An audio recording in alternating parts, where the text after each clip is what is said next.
ओम शांति। आज 7 फरवरी 2021 के अव्यक्त बाप दादा के मधुरमा वाक्य मुरली का सार, तन मन धन और संबंध की शक्ति। अभी एक नजर आज की मुरली की मुख्य पॉइंट्स पर। बाबा ने कहा, सभी बच्चों को एक द्वारा एक जैसा ही डबल अधिकार मिलता है, लेकिन धारण करने की शक्ति नंबरवार बना देती है। बाप सभी को सदा और सर्वशक्तिशाली बनाते हैं, लेकिन बच्चे यथाशक्ति बन जाते हैं। आगे बाबा ने कहा, मुख्य शक्तियां हैं तन की, मन की, धन की और संबंध की। चारों ही आवश्यक हैं। अगर 4 में से एक भी शक्ति कम है तो जीवन में सदा व सर्व सफलता नहीं होती। अलौकिक जीवन में भी चारों ही शक्तियां आवश्यक हैं। फिर बाबा ने कहा, इस अलौकिक जीवन में आत्मा और प्रकृति दोनों की तंदुरुस्ती आवश्यक है। जब आत्मा स्वस्थ है तो तन का हिसाब किताब व तन का रोग सूली से कांटा बनने के कारण, सब स्थिति के कारण स्वस्थ अनुभव करता है। उनके मुख पर, चेहरे पर बीमारी के कष्ट के चिन्ह नहीं रहते। मुख पर कभी बीमारी का वर्णन नहीं होता। कर्म भोग के वर्णन के बदले कर्म योग की स्थिति का वर्णन करते हैं। आगे प्यारे बाबा ने कहा, यह है अलौकिक ब्राह्मण जीवन है ही सदा स्वस्थ जीवन। वरदाता से सदा स्वस्थ भव का वरदान मिला हुआ है। बाप दादा देखते हैं कि प्राप्त हुए वरदानों को कई बच्चे समय पर कार्य में लगाकर लाभ नहीं ले सकते हैं। आगे बाबा ने कहा, मास्टर सर्वशक्तिवान, यह स्थिति कोई कम नहीं है, यह श्रेष्ठ स्थिति भी है। साथ साथ डायरेक्ट परमात्मा द्वारा परम टाइटल भी है। टाइटल का नशा कितना रखते हैं? टाइटल कितने कार्य सफल कर देता है?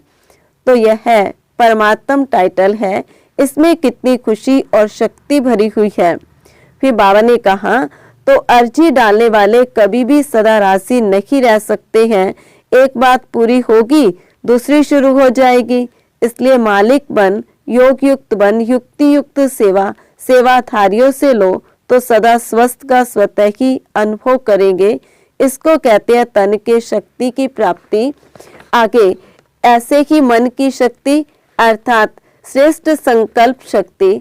मास्टर सर्वशक्तिवान के हर संकल्प में इतनी शक्ति है जो जिस समय जो चाहे वह कर सकता है और करा भी सकता है, क्योंकि उनके संकल्प सदा शुभ, श्रेष्ठ और कल्याणकारी होंगे। आगे बाबा ने कहा, इसी प्रकार तीसरी है धन की शक्ति अर्थात ज्ञान धन की शक्ति। ज्ञान धन स्थूल धन की प्राप्ति स्वतः ही कराता है। जहाँ ज्ञान धन है वहाँ प्रकृति स्वतः ही दासी बन जाती है। यह स्थूल धन प्रकृति के साधन के लिए है। ज्ञान धन से प्रकृति के सर्व साधन स्वतः प्राप्त होते हैं, इसलिए ज्ञान धन सब धन का राजा है। फिर बाबा ने कहा, इसी प्रकार संबंध की शक्ति। संबंध की शक्ति के प्राप्ति की शुभ इच्छा इसलिए होती है क्योंकि संबंध में स्नेह और सहयोग की प्राप्ति होती है। इस अलौकिक जीवन में संबंध की शक्ति डबल रूप में प्राप्त होती है। एक बाप द्वारा सर्व संबंध, दूसरा दैवी परिवार द्वारा संबंध। तो डबल संबंध हो गया ना, बाप से भी और आपस में भी।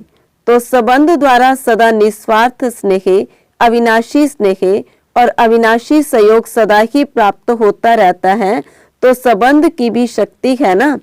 अच्छा, चारों ओर के सर्ववर्षे और वरदानों के अधिकारी श्रेष्ठ आत्माओं को, सर्व मास्टर सर्वशक्तिवान श्रेष्ठ आत्माओं को, सदा संतुष्टता की लहर फैलाने वाले संतुष्ट आत्माओं को, सदा परमार्थ द्वारा व्यवहार में सिद्धि प्राप्त करने वाली महान आत्माओं को बाप दादा का स्नेह और शक्ति संपन्न याद प्यार और नमस्ते। रूहानी बच्चों की रूहानी बाप दादा को नमस्ते, गुड मॉर्निंग, नमस्ते बाबा, नमस्ते, शुक्रिया बाबा, शुक्रिया।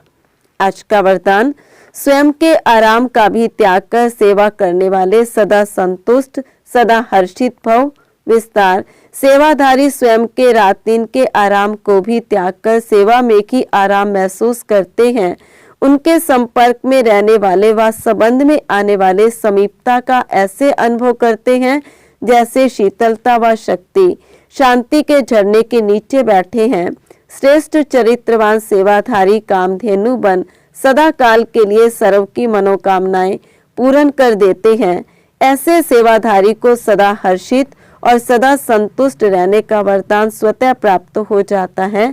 स्लोगन: ज्ञान स्वरूप बनना है तो हर समय स्टडी पर अटेंशन रखो, बाप और पढ़ाई से समान प्यार हो। अच्छा, ओम शांति।